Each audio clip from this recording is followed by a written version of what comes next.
Hello student. तो आज हम लोग पढ़ेंगे क्षितिज भाग 2 खंड गद्य खंड के नेताजी का चश्मा, जो स्वयं प्रकाश द्वारा रचित है। आज हम इसे विस्तार से जानेंगे। सबसे पहले लेखक का परिचय। समकालीन कहानी में महत्वपूर्ण स्थान रखने वाले कहानीकार स्वयं प्रकाश का जन्म सन 1947 में हुआ था। उनकी आरंभिक शिक्षा इंदौर में ही हुई। मैकेनिकल इंजीनियरिंग में उच्च शिक्षा प्राप्त करके आजीविका के लिए राजस्थान राज्य के एक सार्वजनिक प्रतिष्ठान में सेवारत हो गए। स्वयं प्रकाश जी ने अपनी रुचि के कारण एमए तथा पीएचडी की उपाधि भी ग्रहण की, जो कि हिंदी में थी। वे वर्तमान में स्वैच्छिक सेवानिवृत्ति लेकर भोपाल में रह रहे हैं। उनकी चर्चा कुशल कथाकार के रूप में की जाती है। वे वसुधा नामक पत्रिका के संपादन कार्य से भी जुड़े हैं। उनकी साहित्यिक सेवाओं के लिए उन्हें पहले सम्मान वनमाली पुरस्कार, राजस्थान साहित्य अकादमी जैसे पुरस्कारों से सम्मानित किया जा चुका। स्वयं प्रकाश ने कहानी, उपन्यास और निबंध विधाओं पर अपनी लेखनी चलाई। उनकी कृतियां निम्नलिखित हैं। उनके अब तक 13 कहानी संग्रह प्रकाशित हो चुके हैं, जिनमें सूरज कब निकलेगा, आएंगे अच्छे दिन भी, आदमी जात का आदमी, संधान आदि प्रमुख हैं। उपन्यास हैं इनके बीच में विनय, ईंधन आदि। इनकी साहित्यिक विशेषताएं हैं। स्वयं प्रकाश मध्यवर्गीय जीवन के कुशल चित्तर हैं। उनकी कहानियों में वर्ग शोषण के विरुद्ध चेतना है। उनके लेखन में हमारे सामाजिक जीवन में जाति, संप्रदाय और लिंग के आधार पर हो रहे भेदभाव के खिलाफ प्रतिकार का स्वर भी है। इनकी भाषा शैली आम बोलचाल की खड़ी बोली है। चलिए तो पाठ का सार पढ़ते हैं। नेताजी का चश्मा स्वयं प्रकाश द्वारा लिखित एक महत्वपूर्ण और रोचक कहानी है। इस कहानी में देशभक्ति को महान मूल्य के रूप में स्थापित किया गया है, जिसमें देश के नागरिकों को विकास के कार्य करने तथा देशभक्ति एवं देश प्रेम की भावना प्रकट करने की प्रेरणा दी गई है।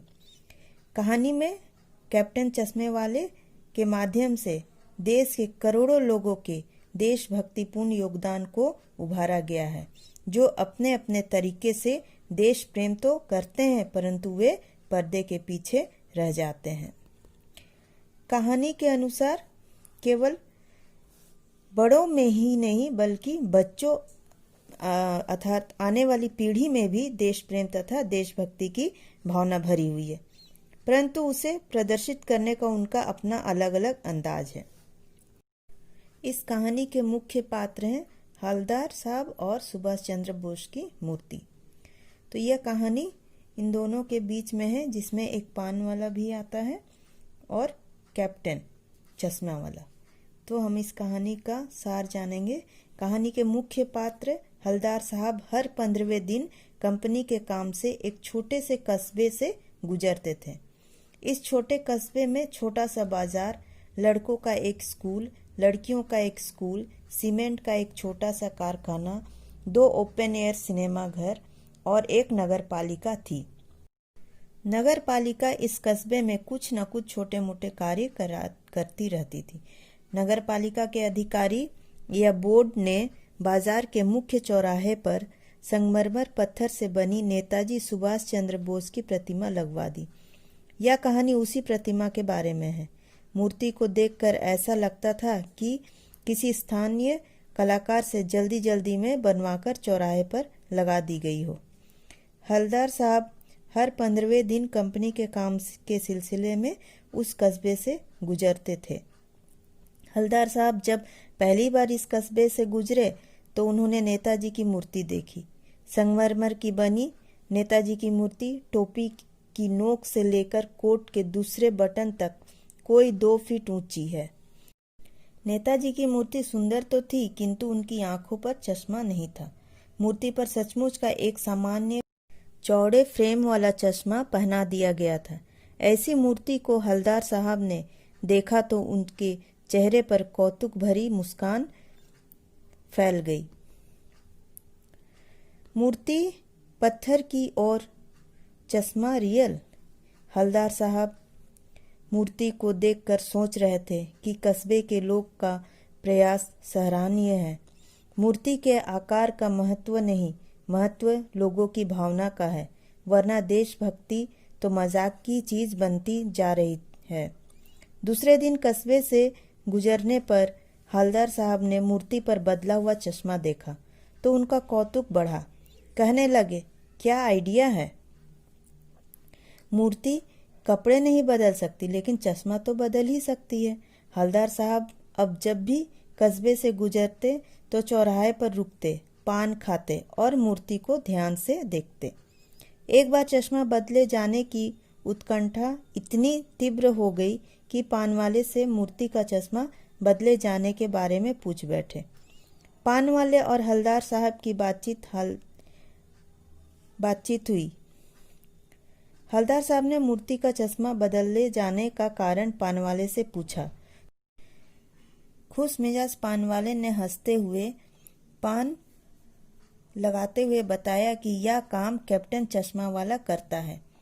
वह मूर्ति का चश्मा चेंज कर देता है। कोई ग्राहक मूर्ति पर लगे चश्मे जैसे चश्मे की मांग करता है और अगर वैसा चश्मा कैप्टन के पास ना हो तो वह मूर्ति पर लगे चश्मे को बेच देता है और मूर्ति पर दूसरा चश्मा लगा देता है।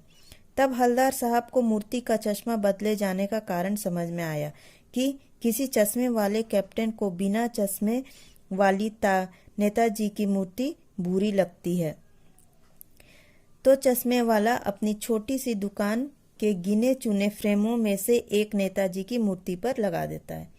लेकिन अगर कोई ग्राहक वैसा ही चश्मा मांगता है तो चश्मे वाले नेताजी से क्षमा मांगते हुए मूर्ति से चश्मा उतारकर उस ग्राहक को दे देता है और बाद में मूर्ति पर दूसरा चश्मा लगा देता है। हवलदार साहब ने पान वाले से फिर पूछा कि नेताजी का ओरिजिनल चश्मा कहाँ गया। पान वाले ने बताया, मास्टर बनाना भूल गया।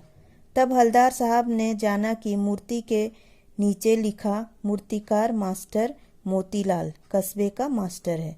बेचारे से नगर निगम के किसी अधिकारी ने महीने भर में मूर्ति बनाकर पटक देने की बात कही होगी, तो जल्दी में उसने सोचा कि पत्थर में पारदर्शी चश्मा कैसे बनाया जाए। बनाया भी होगा तो असफल रहा होगा, या पत्थर का चश्मा अलग से बनाकर फिट किया होगा और वह निकल गया होगा। हवलदार साहब ने पान वाले से कैप्टन के बारे में फिर पूछा कि क्या कैप्टन चश्मा वाला नेताजी का साथी है या आजाद हिंद फौज का भूतपूर्व सिपाही। पान वाले ने हंसते हुए बताया कि वह लंगड़ा फौज में क्या जाएगा, वह तो पागल है। वह आ रहा है, उसी से बातें कर ले और कहीं उसका फोटो छपवा दे। हवलदार साहब को देशभक्त कैप्टन का मजाक उड़ाया जाना अच्छा नहीं लगा। हवलदार साहब आते हुए कैप्टन को देखकर अवाक रह गए। बेहद बूढ़ा, मरियल सा, लंगड़ा, सिर पर गांधी टोपी, आंखों में काला चश्मा, हाथ में एक छोटी संदूकची, दूसरे हाथ में बांस पर टंगे चश्मे का फ्रेम लिए कैप्टन फेरी लगा रहा था। देखकर हवलदार साहब चक्कर में पड़े कि क्या कैप्टन ही उसका वास्तविक नाम है। पान वाला अधिक बातें करने को तैयार न था। ड्राइवर भी बेचैन हो रहा था। हवलदार साहब कैप्टन के बारे में सोचते हुए जीप में बैठकर चले गए। 2 साल तक हवलदार साहब काम के सिलसिले में वहां से होकर गुजरते रहे। मूर्ति पर भी तरह तरह के चश्मे बदलते रहे। एक दिन मूर्ति पर चश्मा नहीं देखा तो हवलदार साहब ने पान खाकर पान वाले से पूछा, आज नेताजी की आंखों पर चश्मा नहीं है, क्या बात है। पान वाले ने उदास होकर आंसू पोंछते हुए बताया, साहब कैप्टन मर गया। साहब बिना कुछ बोले चुपचाप जीप में बैठे और वहां से रवाना हो गए। हवलदार साहब बार बार सोच रहे थे कि देश की खातिर सब कुछ होम कर देने वालों पर लोग हंसते हैं। वे दुखी हो रहे थे। 15 दिन बाद हवलदार साहब उसी कस्बे से गुजर रहे थे और गुजरने से पहले सोच रहे थे कि कस्बे में सुभाष की प्रतिमा तो होगी, लेकिन आंखों पर चश्मा नहीं होगा। मास्टर बनाना भूल गया और कैप्टन मर गया। आज वहाँ चौराहे पर रुकेंगे भी नहीं और मूर्ति को की ओर देखेंगे भी नहीं।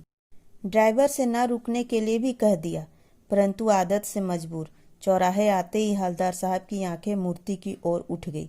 जीप रोकने के लिए चीखे। ड्राइवर ने जोर से ब्रेक मारा।